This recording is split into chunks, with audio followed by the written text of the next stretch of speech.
Hey guys, DW here. Just want to let you know if you haven't yet, come over and visit us at fanboysinc.com. That's right, fanboysinc.com. We're not just great podcasts, we're so much more. We got some great articles, reviews, news, videos, so much going on. New content is put up all the time, so come out and check us out over there. It's a great time. Also, of course, while you're there, why don't you listen to a podcast, 2 or 3? That's right, we have Inkcast out every Wednesday. We have Infinite Crossover out every Thursday. And we have Geek Girls Nerd Boys out every Friday. Some great content for everybody out over there. While you're there, why don't you subscribe? We're also on iTunes and Stitcher. All 3 of those podcasts are out on those 2 platforms. Stitcher is great for your mobile devices. Subscribe there, get it instantly the minute it's uploaded. It's a good time over there, and it's great. You listen on your tablets, your mobile phones, even your PC. So like I said, check us out, subscribe on iTunes or Stitcher. So that's enough of me blabbing here. Let's get on to another great FBI podcast. Peace. Hello, and welcome to Geek Girls Nerd Boys. We've got Mike with us tonight, as well as a special guest. As a participant on Syfy's latest reality show, Fangasm, please welcome Paul Perkins. Hi, it's lovely to meet you. Yeah, everybody, whoever's listening. I've got a hard out today, as it's Thor's Day, so let's just jump right into it. Everyone always makes fun of me because all she wanted to do was make out with me, and I just want to watch Star Wars. Turn off Star Wars. All right, you mutinous, disloyal, computerized half-breed. Curse your sudden but inevitable betrayal. You stuck-up, half-witted, scruffy-looking nerf herder. You shall not pass! Welcome to Geek Girls, Nerd Boys. Oh, one little piece of news. Did everyone see the Shanghai movie teaser poster for Thor? Yo, my God, you talking about the homoerotic fan fiction? Yes. How does that happen? Oh, it's China. They just took whatever images they took off the internet that came up under Thor in a Google image search. And we're like, that's the poster. All I know is that I want to buy one and just put it all over my room. Just buy like 20 copies of it, put it everywhere.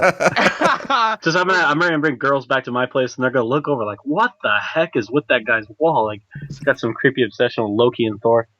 Like, nah, They might be setting the wrong message, brother. You know how much trouble I had to go through to get this shipped from Shanghai? Exactly. That's a real fan. Although I would watch that movie. Oh, I totally watched that movie, and it would still have a better love story than Twilight. Zing. I actually think I watched a movie very similar to that. I forgot what it was called, but it was with The Dark Knight.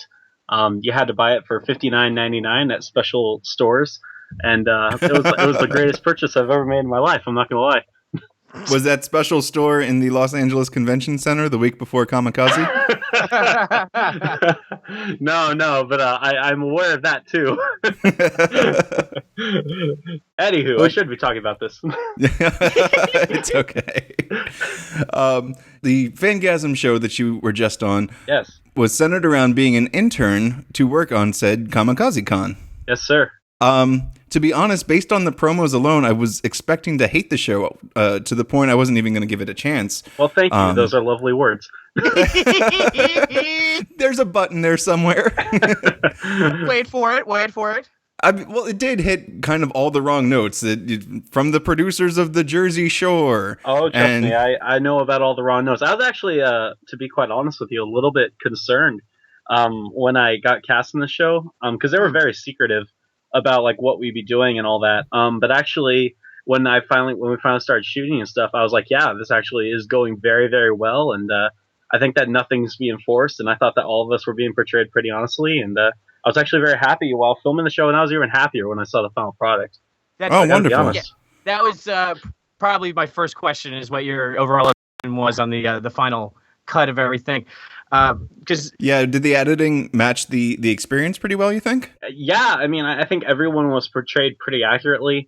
There was a few things that got left out and whatever that I was actually really disappointed that didn't make the final cut. Like what?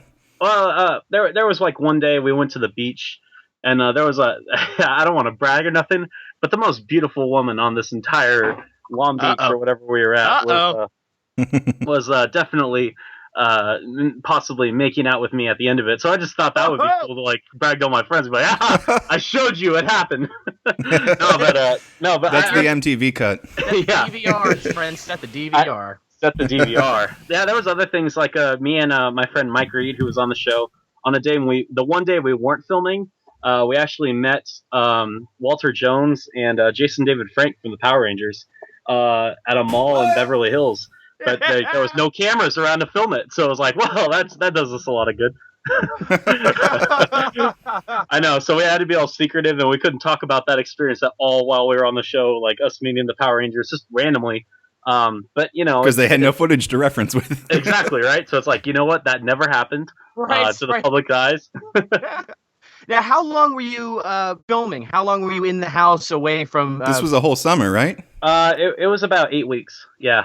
So I guess not a whole summer, but a couple months, I guess. Yeah. So you had 2 months worth of filming boiled down to 6 hours of television, 4.5 with commercials. Yeah, exactly. Right. No, I think that was part of the thing was, there's just so much that didn't make the final cut just because there was just so much footage out there. Although a lot of the footage that was taken out was like us doing real intern work, which is probably good that got edited out because sending out emails from the cubicle farm. Nothing makes a good reality show like seeing us like organizing papers for an hour and a half every single episode. So the real life office space. Yeah, exactly. After the break, Paul CC someone in an email. Yeah, right. I mean that's kind of the things that are good. You mentioned like Office Space. Actually, we made a lot of Office Space references while we're in there. Who had the best stapler? Huh? Who had the best stapler? None of us, because the interns weren't allowed to play with staplers. Apparently, they don't trust us enough for that. So I need my red stapler. It's the red swing line in the corner. Oh, that's not bad. Yeah, that's not bad. It's not bad. Yeah. Anyways, all my impersonations also got edited out. So, that's another issue. That's clearly licensing. Yeah. No, actually, yeah, there was a lot of that. Like a lot of like movie references we made. Because when you get a bunch of nerds in a house together, all we did was quote movies all day long. Sure, absolutely. Yeah. That's what happens. It's your reference. Only the Marvel ones make the cut. Exactly. Yeah. If it wasn't made by Stan Lee, we can't say it. Oh, that's funny. Was that actually like a thing? Like, listen, guys, we are part of Viacom, and that's also part of the Disney Corp. So these are the approved references you can make. Excelsior trademark. No, I swear, actually, that wasn't. Because there was a lot of references I made that did make the final cut. Like I made a South Park reference once, and there was a reference to Army of Darkness. So I mean, there was other things in there that made the cut. It didn't have to be Stan Lee, although it helps if we said Excelsior a million times. I don't know. I think I'd really be in trouble though if I started quoting like Jack Kirby. I think that's the one I'm really not supposed to mention. Ooh. Yeah. So anyway. Although for a week, this past week, they just opened up a Kirby museum. Really? Where's that at? Yeah. In New York, it's open on a trial base for a week, so we're trying to get everybody to go out there and keep it in business so that they stay there. So the rest of us that don't live in New York can go see it at some point. We need to bring that to California now. Anyways, but yeah, just based on the initial promos, it was such a negative feeling, and then after even the first half of the first show. I had heard so many great responses on Twitter, and I was like, I'm going to have to go back and check this out. And by the end of the first episode, it was I just a wonderful display of fandom and not at all exploitative or... Yeah, no, I mean, I was a little bit worried too, because I saw the commercials and, we had, basically the commercials were done very differently than the show. And it was actually a whole different team that made the commercials than made the show. So like they talked about the people that made Jersey Shore. That's who made the TV show. The guys that actually made the commercials was like a group of directing team that does like music videos for like Justin Bieber and Nicki Minaj. So that's a whole different thing altogether, and that's actually true. So when those guys made those videos, they had a much different vision in their mind when they were making the commercials than the people that made our TV show. And it was funny because you think Jersey Shore. You think other shows they had made, Party Down South. A girl is going to get punched in the face. Exactly, right. And that was what we were thinking when we went into it. But then they started like talking to us, and they're like, we just want to let you guys know up front that we understand, like, we've done a lot of our research about the geek community, and we understand that you guys don't want to be pushed to be exploited or to be made fun of. You guys want to show more of a positive response, so that's going to be our goal. And as soon as the producers told me like that, any group, we were on board. yeah, no, and that was the thing. And it was they actually would say funny. that they wanted to be exploited. Really? I don't know. Maybe I don't know. Maybe the Jersey Shore kids. I mean, they're Yeah. rolling in their hundreds of thousands of dollars. We're totally per episode. answering our own questions here, Pete. But, yeah, they were telling us stories about some of the Jersey Shore cast, and I'm pretty sure they're way okay with being exploited as long as the whole money keeps on coming in. So Fair enough. I guess there is that side too. To each his own, I guess. Right. For me, it's just like, you know what? You guys gave me the opportunity to meet Stan Lee and George Takei and, Elvira, all these different people. It's like, you guys could have given me no money and let me do that.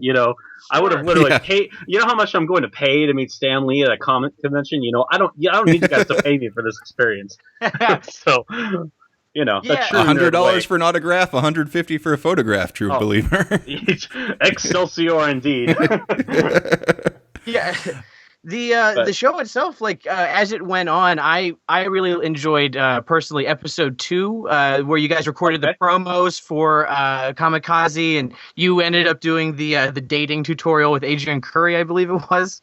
Yeah. That was really, really good, and I really enjoyed the 2 promos you came up with, the chest buster alien and the Cthulhu. The Cthulhu pasta, right? That was a deep cut. I was impressed. They were like, let's roll with Cthulhu. Like that was good.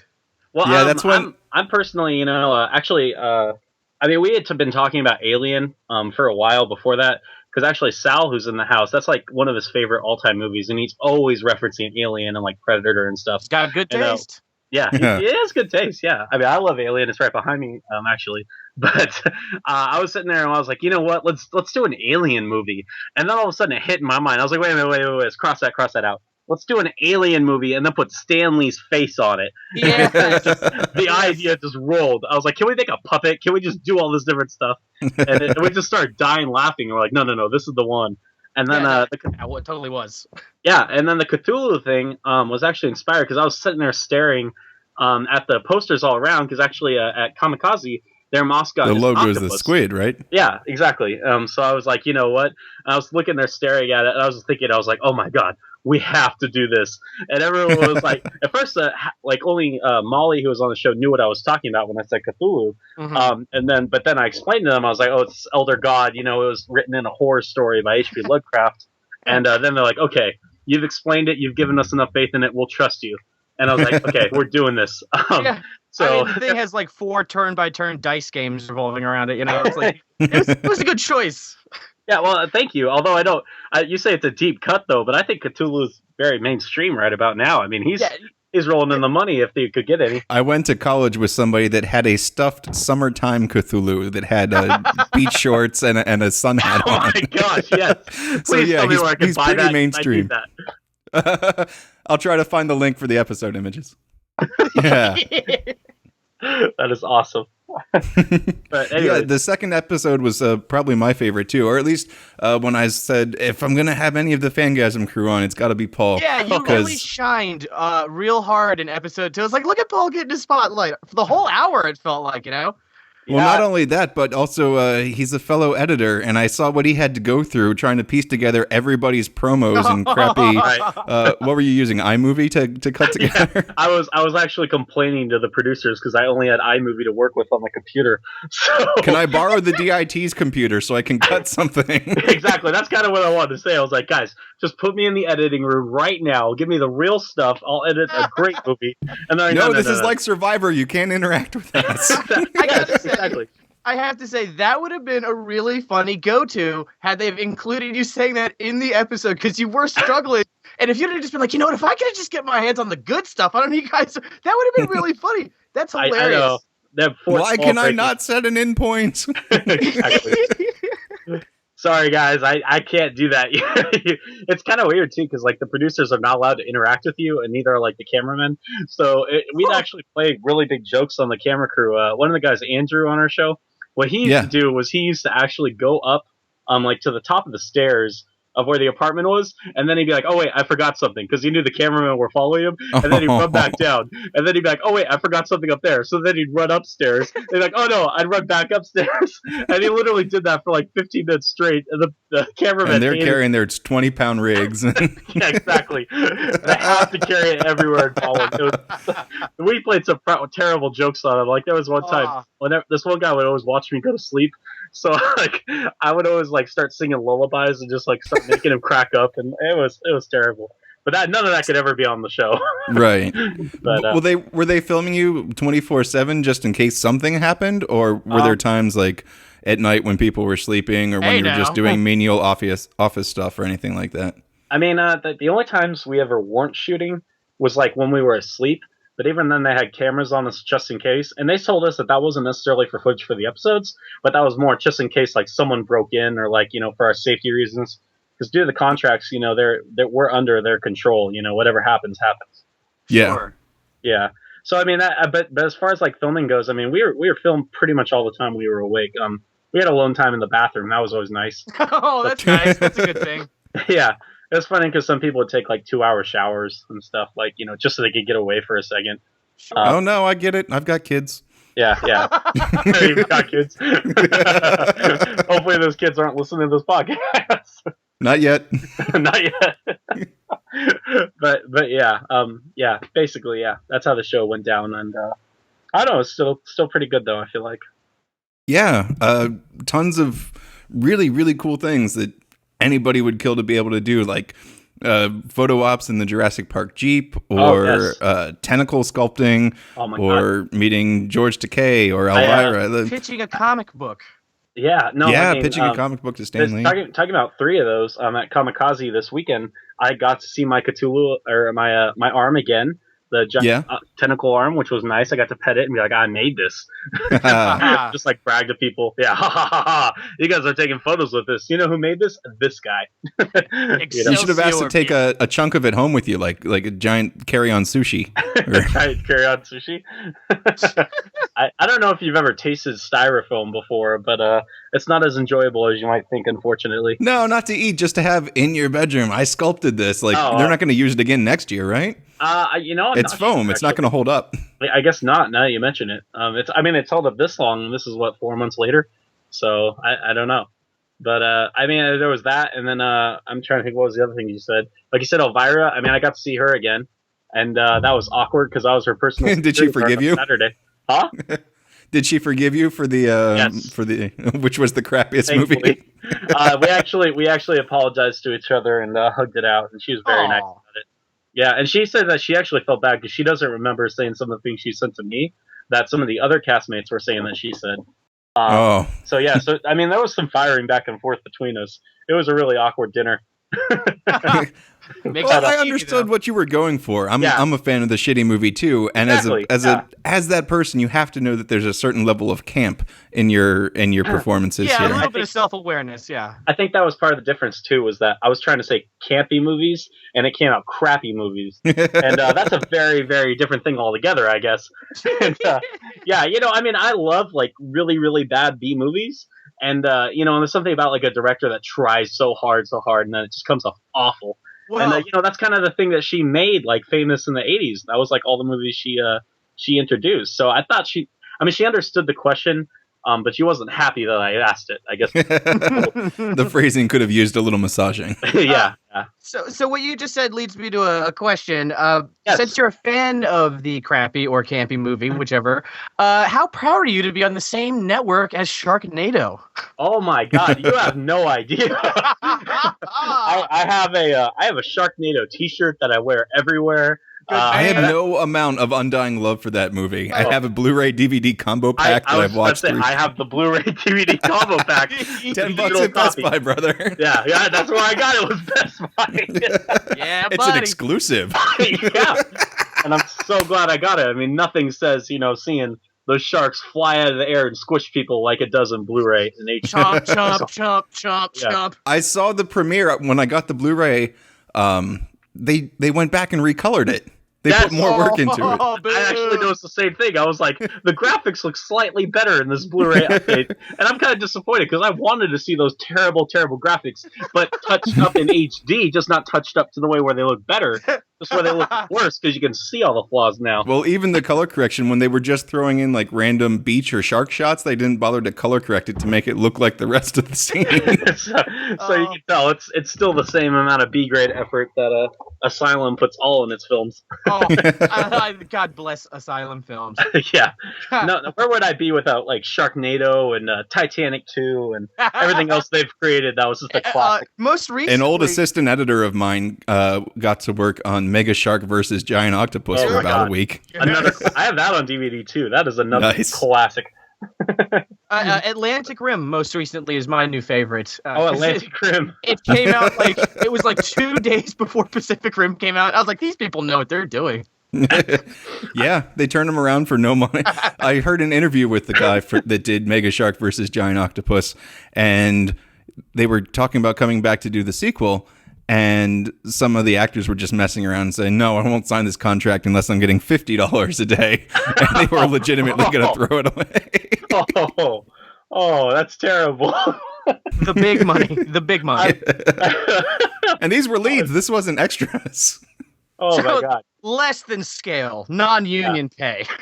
No, yeah, you're not getting union when you work on a sci-fi movie, that's for sure. But since we're on the topic, do you have a favorite shitty movie? Oh, man, a favorite shitty movie? Yeah. Any genre. Now, it doesn't have to be like your Troll 2. It can be a Jean-Claude Van Damme movie, anything you like. I like how you have to specify Jean-Claude Van Damme. He's got a lot of them. Yeah, well, he's an interesting man. He'll do anything for a buck, I guess, these days. Mega Shark versus Giant Octopus 2, Jean-Claude, if you're in town. I don't got $50 with your name on it. God, Troll 2 is a pretty good one. You took one I really like. I don't know. My favorite's always been Mono's The Hands of Fate, which is the Hands of Fate. Yes. Oh my God, it is just. There's nothing good that came out of that movie ever.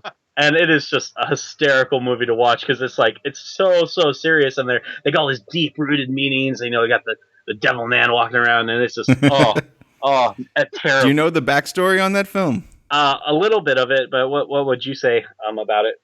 Well, I had the pleasure of being in a dentist's office, and they had an Entertainment Weekly sitting out. And that particular Entertainment Weekly said, the worst movie ever made. So I had to pick it up. And they did an 8-page spread on Manos The Hands of Fate. Oh, man. That's terrible. For example, it was made on a bet. Oh, wow. They were filming another movie in, I think, San Antonio is where this guy lived and worked. He was a garbage man. I heard that before, yeah, that he's a garbage man.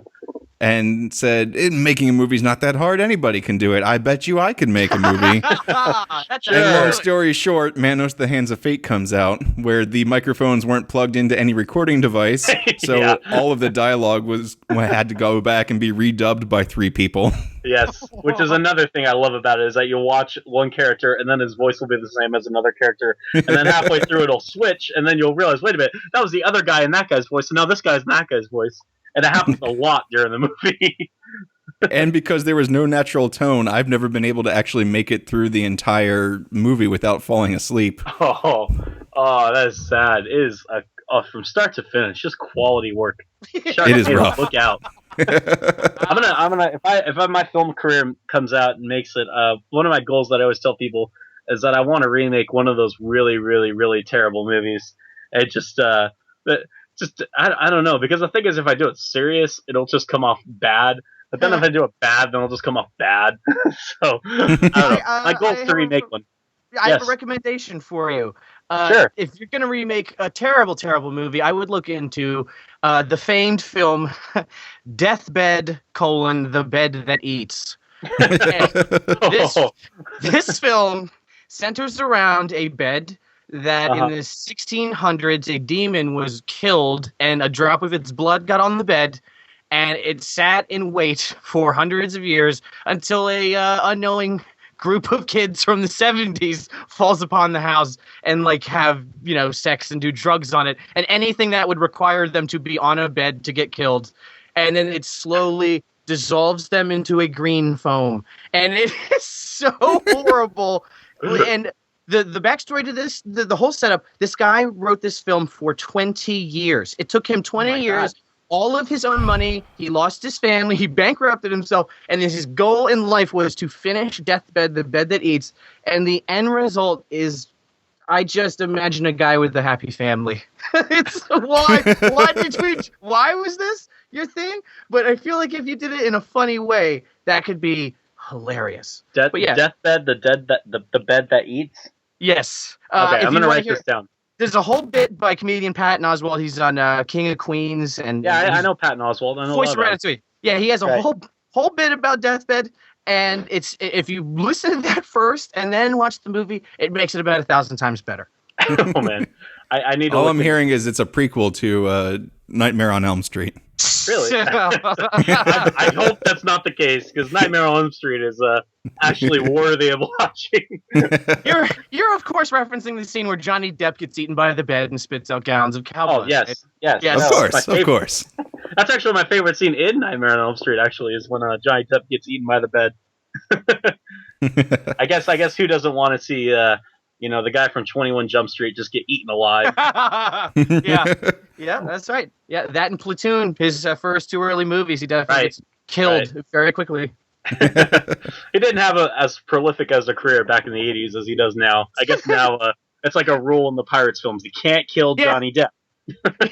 Now he gets to run around with painted faces all over the place and act goofy. I know. I've come to unless you count being killed at the box office with Lone Ranger. Oh, too soon. No, I don't think so. Not soon enough. Tell that's all the Tonto costume still sitting on the rack from Halloween. You know how many Tontos I saw at the last two cons I went to? I couldn't believe it. I was like, you guys did watch the movie, right? Like, you realize, forget if you Tonto, at least do the 50s TV show. I mean, that was cool. The Johnny Depp version is just, painful. It's the Lone Ranger plus Portlandia. Tonto, put a bird on it. Yeah, pretty much. But anyways, I need to stop talking about how crappy movies there are, or else I'll get fired from everything I'll ever want to do. We'll edit this down. We'll edit about half of it. But anyway, please. Let's see. Yeah. I think the only controversy I saw with the show was I had a friend that is in that drink and draw group that you guys attended. Oh, really? Yeah. And she was just wondering where the whole idea of dressing up as zombies came from, because they never do theme nights, apparently. Well, I mean, that's what we were told, was that it was zombie themed that week. No one told us to dress up in costume, but we were told it was supposed to be a zombie drink and draw. And that's really where it came from. So no one really had, a dress up sort of thing. But I mean, that being said, we weren't the only people that dressed up. So I feel like, there was a lot of other people actually that were in the show that were in the same drink and draw that day that had dressed up that we had never met before, and neither had any of the producers. So the word got out somewhere. Yeah. So we weren't the only ones. So I don't know if she knew that, but there was a lot of people that weren't on our show that were in costume that no one had ever seen before. I really love how nerdy this is, taking Paul to task on the theme of the event. Oh, no, I wasn't holding his feet over the fire. I was just wondering if he had any insider information. No, he was on the show. No, I mean, as far as we knew, we were told zombie drink and draw, and we decided to dress up in costume. And that was because actually our boss really is a friend of Eric Fox, who is a professional. He actually does many zombie outfits and stuff because he works on a lot of horror films. So that just kind of tied in right there, and we're like, well, we'll just call him up and then have him do it for us. And then we just lucked out on that one. Yeah, and just had fun with it. Yeah, he's an amazing artist too. I mean, he I don't know if you've ever watched Face Off, but I think that particular season, I think he may have been the best. And he kind of got slightly janked on the last episode of not winning. But I don't know. He's a really nice guy too. He comes in, he's all scary. It looks like a band member from the Misfits or something. He looks like he's going to murder you in your sleep, and then you meet him, and you're like, oh my god, this guy's the nicest guy in the world. It's a really weird experience. Okay. Yeah. Cool. Yeah, but that's my information on the drink and draw. Was that no, they don't ever have theme nights, but we were told that night was the theme night, and we just rolled with it. Okay. Yeah, honest answer. I don't think anybody would hold the participants responsible. Hold your petitions, listeners. Yeah. I hate this. It was the worst show ever. There's never a zombie drink and draw. The one day I'm not there, guys. Actually, now that I think about it, though, we didn't create the Facebook group, and we read the Facebook group that was created by the two guys that run the drink and draw. I believe, I forget their names, like Clay and Mark or something. I may be thinking of two other guys, but they did send us emails saying that it will be a zombie drink and draw, and we will have zombie props and everything laying around. So do what you want with it. And that's what he told us. And we decided to do makeup. Fair enough. Yeah. Maybe some of the participants just weren't filled in that particular week or whatever. Right. But the reason I bring it up is because the other show that was on before Fangasm started was Heroes of Cosplay. Correct. And there was all kinds of every con that they went to kind of that the show was taking over the con or having too strong of a presence or influencing the competition or something like that. I'm actually very aware of a lot of went down on Heroes of Cosplay, and actually I find it very unfortunate because a lot of actually the cosplayers who were on that show, just many of them, are actually really, really nice girls and really friendly, down-to-earth people, and they don't like the way that Heroes of Cosplay came off from themselves. They're not supposed to say anything, but there's a lot of controversy behind their show, and I think that's the most I can say about that. Fair enough. Yeah, and it was cool seeing Jinyo come out to your launch party. Oh yeah. That's actually because Victoria, the girl, and Jinyo are actually good friends also with Regina, because they actually go to Comikaze I think every year. Since the beginning, they've been there at Comikaze as guests. Before she was somewhat famous or whatever, because she actually lives in Los Angeles. And so does he, and they do the whole con circuit thing. But actually, I had a good time with them this weekend. Actually became pretty good friends and went out to the same parties and stuff. And they're really nice people. And don't let Heroes of Cosplay deter you from the people that are on Heroes of Cosplay, because that their production team and their studio is a lot different than ours. But the people that are on it are actually very, very nice and very down to earth and they work hard. Oh yeah, I mean we've seen Chloe from does she go by Skydart or Chloe on her Nerdist show, and I've seen Holly and and Jessica. Yes, on the Merlin Spurlock documentary. Oh, okay. Is that where they made the Mass Effect props? Yeah, it was called Comic-Con Episode 4, Fans Hope, I think. Right. I actually know. Yeah, I have seen that. Yeah. Good movie. Sorry. Yeah, I was hanging out also with Holly and Jessica, and I also hung out. I briefly met Chloe all this weekend, all at Comikaze. They were all there, and I think the same can be said for all of them. That they're really good people, and they try hard, and literally they had no say in their show, and actually they seem somewhat envious of our show because of the way ours came out versus theirs. But then again, their show probably had a lot better ratings than ours. So, which is kind of weird. But 6 of one, half a dozen of the other. It was kind of weird that they based the whole thing around the competition aspect when that's such a minor part of the community. Right. And I think that's the difference with like those girls versus a lot of some of the other ones, is that those girls, they do it for a living. They don't just go around to have fun, and they actually do compete at cons to make money, and that's how they make their money, is through winning the competitions and selling their products when they're there. But that is a very small part. I mean, a lot of what cosplay to me is cosplay is about going out there and doing what you love and having fun with it. If you want to dress up as someone that you care about, like I dressed up as a Great Saiyaman from Dragon Ball Z this weekend. It's just fun. You don't have to necessarily be that passionate about it, but it's just doing something you love, and it's cool to run around, take photos, and make new friends, and find something that you have in common. That you wouldn't get to do on an everyday basis.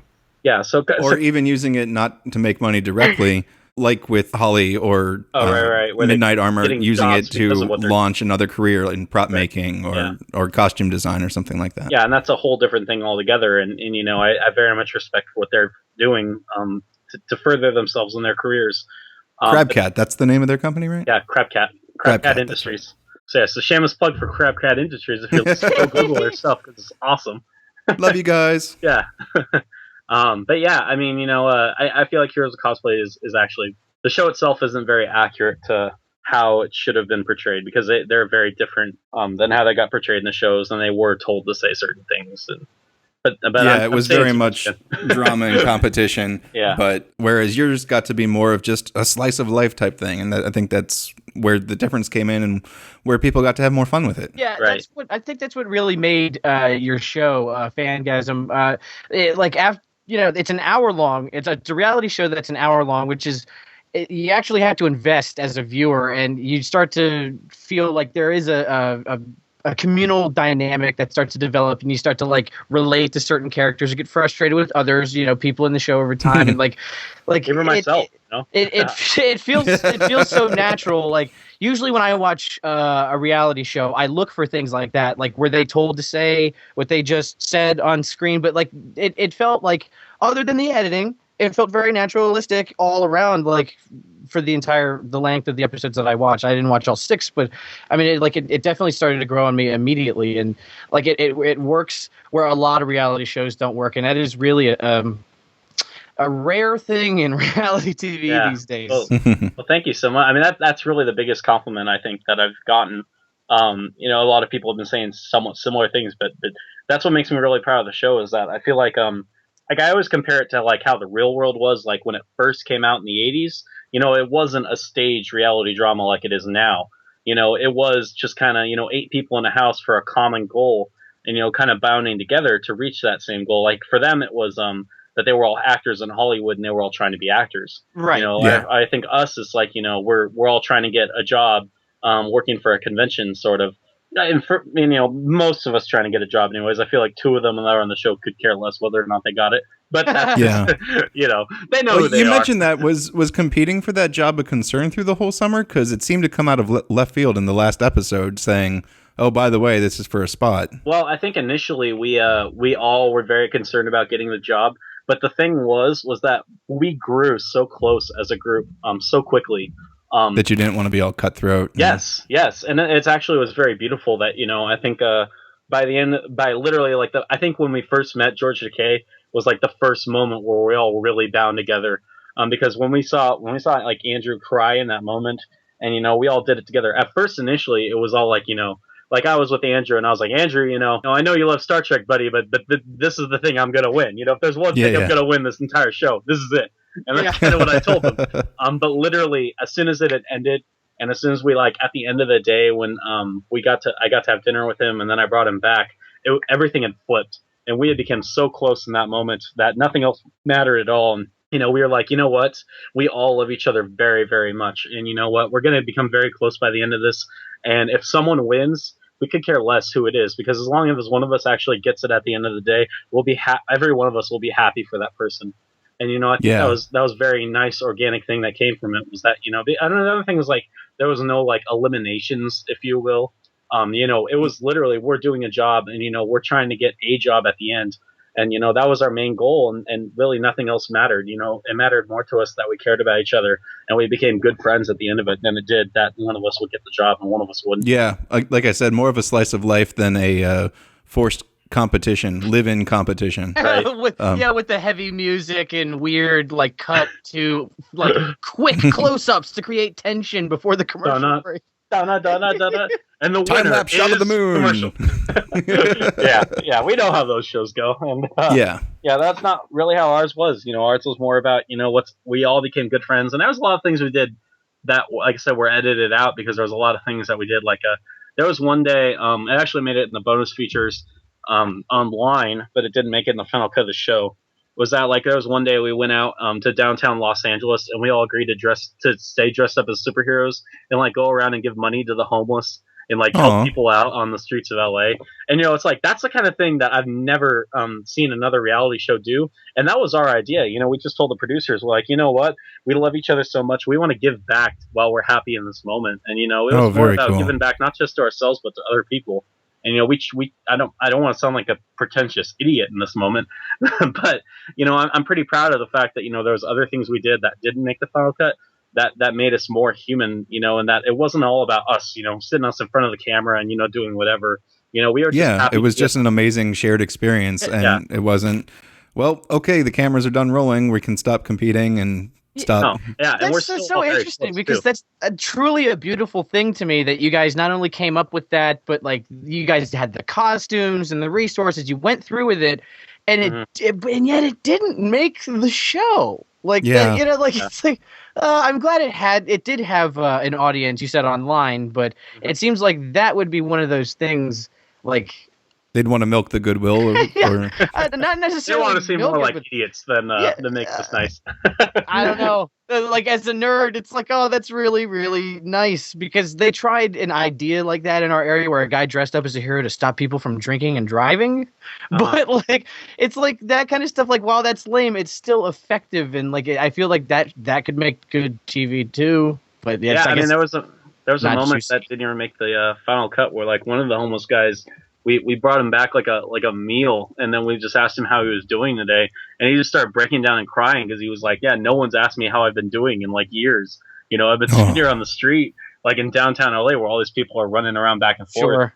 Yeah, that's really it was beautiful. pretty intense. Yeah, so I was pretty happy with stuff like that we did that didn't make the final cut, and you know, but I mean, we're just human people, and I think that's something we all realize right off the bat is, you know, none of us are you know like the Jersey Shore. You know, we're not trying to be reality stars. You know, this year because You mean you're not driving 3 Escalades right now? no, I'm sorry. I'm actually driving a car that's more than beat up, and actually is leaking coolant out the front of it as we speak. So I need to repair that. Yeah, I know, right? My $2,000 piece of crap car that I can't get to start half the time. You know, I'm running the high life right now. Hey. I could relate to you as soon as the show started. You were like, I still live in my parents' basement. I was like, I'm recording this from my mom's basement right now. This is my guy. But funny story though, I actually don't live in my parents' basement. I just thought that would be funnier. I actually live on my parents' living room couch. So moving on up. Which I don't know if that's more pathetic, but that's the true story. I love how you changed it for comedy because it does work better. That's also what you would do. Yes. Yeah. So I very much sleep on my parents' couch. And, I try to get back out there, but you know, it is what it is. Actually, it's funny because there actually is a real reason why I'm at home with my parents, but of course that all got edited out. Of course. Yeah, Come on, so Paul. it just sounds like I never left. But actually, I left the second I turned 18, and I was already living out on my own. I'm actually living back at home with my parents, which I've only been doing for a couple months. So there's the true story behind that. Now you're weird. Yeah, I think the couch says it's more of a temporary situation. Yeah. Whereas if you have a whole nest set up in the basement, I think it's less pathetic being on the couch. There you go. Well, There's my 2 cents. That's the true story of what's going down, and I am planning to move out again very soon. So cross my fingers on that one. Yeah. Any word on a second season? I can't talk about that, unfortunately. Oh, hey. Yeah. So it's not a no, Tom. That's not a no. It's not a no, but it's not a yes either. So fair enough. There's talks that we could be moving to somewhere else, but that's the most I can say about that. So okay, fair enough. Well, the final episode aired before the con that you were working for all this for, Comikaze, happened, and that was just this last weekend. Mm-hmm. Did you still have to work there, or did you get to just be a guest and enjoy yourself? The honest truth is, I actually did have to work at the con. So guess what, Danny? I got the job. Me and one other guy, Sal, who's on the show, both had to work at the convention, along with Danny. So I guess the three of us ended up getting the job without ever wanting to. So I had to work for Weird Al and Elvira all weekend. That was nice. Yeah, so awesome. I did that on Saturday anyways. So I was like doing line control for them and working their booths. And then once I was done with that, it was back to free walking around. And I had my own booth set up, and we signed autographs and stuff, and it was pretty cool. But I did have to work at the con, yes. But you also got to be a bit of a celebrity too, so that's cool. Oh yeah, it was actually kind of weird because actually our cast, our table and stuff, I know like we had more people coming up to sign autographs with us and stuff than literally like the big people at the con, and that was such a weird feeling that we got. Was like we'd look around and I'd be like I'd look over and I'm like, oh my god, that's LeVar Burton's table, and I'd be like looking at it while I'm looking at my table, and then I'd look again and I'm like, oh my god, we have a longer line than LeVar Burton. So that was a really surreal experience. You know, people were like really want to meet us and stuff. And I guess that much means we're successful with the con community, which is nice. And literally every con that we've been to, all of us, because we all do cons and stuff pretty consistently, and we've all been recognized at every con we've gone to, and had a lot of people want to stop us for pictures and stuff. So I know Sal and Molly went to New York Comic Con not too long ago, and they said they literally couldn't go 5 feet without people stopping them for an autograph and a picture. So that's pretty weird feeling. It's like you guys realize, like, just 6 months ago I was doing the same thing to everyone else that you want to see. So I don't know how that happened. I'm just a fanboy, guys. I don't know how I got wrapped up into this. Well, I guess the last thing I would have is, like, since the end of the show, I mean, you've kind of already answered with the fan response as far as that goes, but are you now closer to your goals as, let's say, a nerd, or just what you're passionate about? I know you're a big filmmaker, and you mentioned, you do have aspirations to make a film. So now that the first season is over anyway, what's your outlook moving forward? I mean... Well, I've kind of used the whole show thing as like a jumping off point to, like, put myself out there and network a crap load, which has been really cool. That, I can have people like walk up to me and be like, oh, like I had, this weekend, like some guy's like, oh, I remember you saying on the show you're a filmmaker. And he's like, well, I work in Burbank for Warner Brothers, and he gave me his card, and he's like, if when you're done with school, hit me up, maybe you can get you a job or something. I'm like, yeah, very cool. There it is. Yeah. So that's been really cool. It's been. I'd still be living in Los Angeles if that shit happened to me. Yeah, I know. I no idea how that happened. It's so weird. So I mean, that's kind of what I look forward to most, and why I signed up for the show in the first place, was because I was kind of using it more as like a networking device, and like, a jumping off point, if I want to set forth my career. So add to that. I'm sorry, I don't mean to cut you off, but let's say the filmmaking takes off, and you're like, what, the producers come forward. This is a theoretical. They come to you and they say, you know what, we saw you on the show Fangasm. You clearly know your stuff about comic books. What's your dream title to pick up and direct? My dream title to pick up and direct? Yeah, like comic book movie adaptation, like anything, like to Hollywood comes to you. What's your dream project as a nerd? Like, as a comic book movie, because there's one movie that's actually a video game that I said I always wanted to do. Well, what would that be? Yeah, throw it out there. Well, no. I mean, there's other ones. But actually, Mass Effect. I always said if there was one movie that would be the dream project, I would want to take Mass Effect on as a movie. The video games, and I'd want to do it right. I wouldn't want to, just do, no offense to Doom, or seeing the previous to Need for Speed. I don't know how that'll go, but very dramatic, the trailers for that movie. Yeah. So hopefully hopefully it comes out good.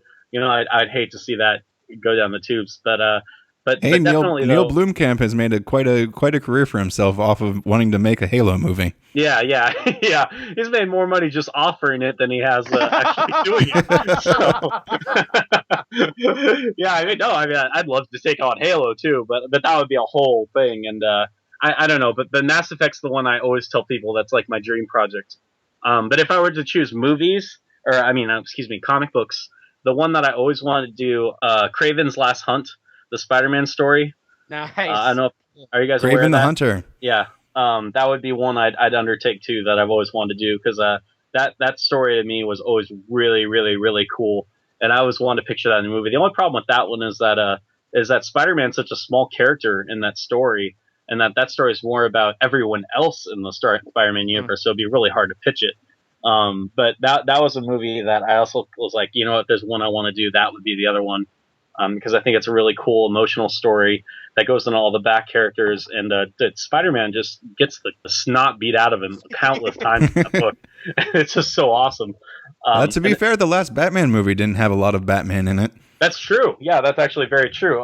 And I guess if I were to reach Christopher Nolan status, I could do that, where I did 2 Batman movies and then did a third one that was like, here's a Joseph Gordon-Levitt movie in case he ends up being Batman later on.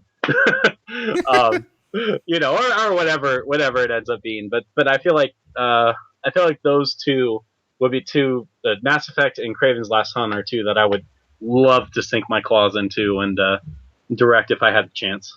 Very cool. Yeah, I'm looking around my comic books now. I'm trying to look for other ideas. Oh, there's one other one that I also would love, and it's just because I find it such an inspiring story, and I really hope they incorporate this into the Batman Superman movie coming up. But Kingdom Come. I think would be an amazing movie. If you've ever read the books, oh, it's so cool, and all the characters are really older and more like defined and rigid, and you could take on like a whole different story angle that DC seems to be missing, is that they need that older, angrier, Justice League going around and beating people up. But yeah, that would be the other one. So those are my three geeky things I would want to undertake.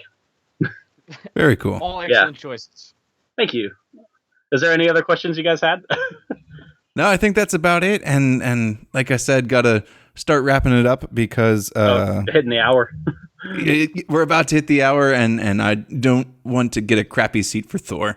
So a little bit selfish there. Oh no! Please, yes. Are you kidding me? Is tonight the midnight premiere? No, thankfully, Marvel is being nice to us older fanboys, and my theater started running Thor on one screen starting every hour from 8 to midnight, and Thor 3D on the other screen starting every hour, 8:30, 9:30, 10:30. So you have, literally a dozen choices to choose from before the midnight screening. Well, please, run. Sprint there if you can, good sir. Still can get there before and get to bed at a decent hour. Right. Do want to say thank you for no one for writing reviews. So the comic book that we were going to give away is going to Jackie Cation. As we are men of our word. Wait. Actually, a funny story, she doesn't even need the book because based on our recommendation, she went out and picked up Rat Queens 1 and 2. Well, there you go. But now she gets a signed copy, and I threw in one of the $1 image firsts of Peter Panzerfaust for her to go along with it. Good choice. This person is going to have a fun time reading today.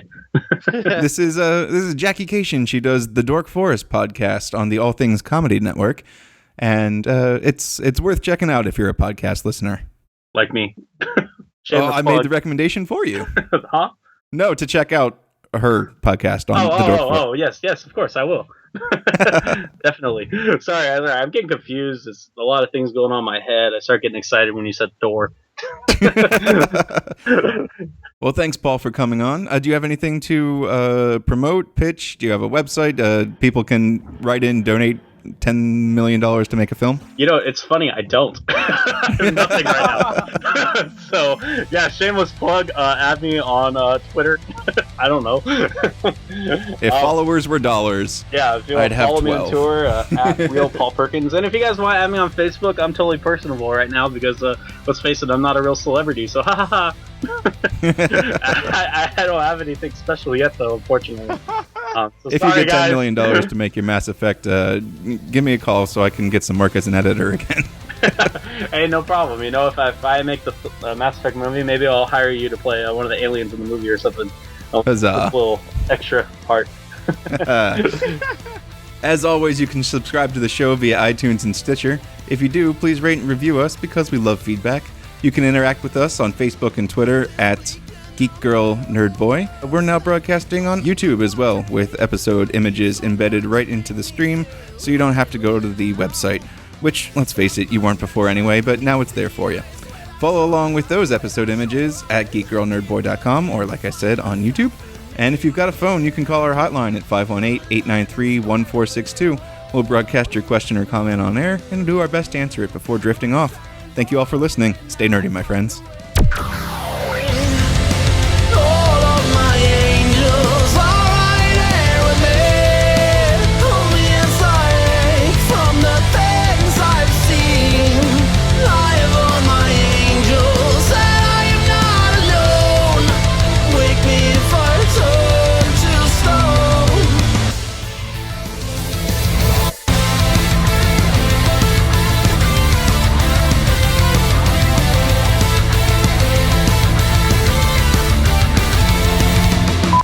Yes, Paul, nice to meet you. There it is. I was a little late. I wasn't looking at the elbow, so I think I missed. And I smacked you in the face. Don't do it. I know, disappointment all around. But anywho. No, I have the dice here. You definitely didn't botch that roll. Oh, good. I rolled a 20. Oh, nailed it. Oh, crit high five. Thank you.